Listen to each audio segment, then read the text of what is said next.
ইমাম মুসলিম রহমতুল্লাহ আলাইহি লেখছেন, কবরের প্রথম প্রশ্ন কি? বলেন না,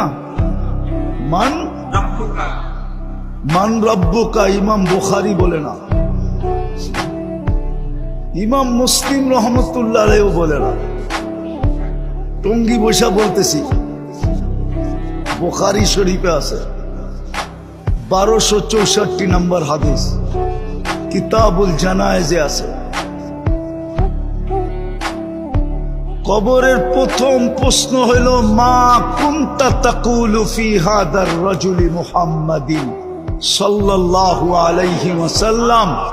বল আমার বন্ধুর রঙে তুই কতটুকু রঙিন ছিলি, আগে এটা বল। বল আমার বন্ধুর রঙে কতটুকু রঙিন ছিলি।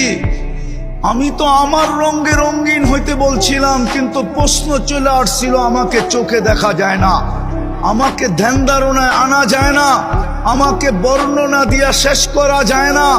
আমি তো তোর কাছে না, নাইলে তুই বলতি কোত্থেকে হামকু যা, আপকু যা, হামকু যা। আপনি কোথায়, আমি কোথায়? তুই এই প্রশ্ন, এই কবিতা কোত্থেকে পড়তি, এই গজল কোত্থেকে শোনাইতি, নাইলে এই গজল কোত্থেকে শুনতেন? আপনি আকাশে, আমি জমিনে, কোত্থেকে শোনাইতো? আল্লাহ বলতো, এই জন্যই তো আমি সহজ করলাম, বন্ধুর রঙে কতটুকু রঙ।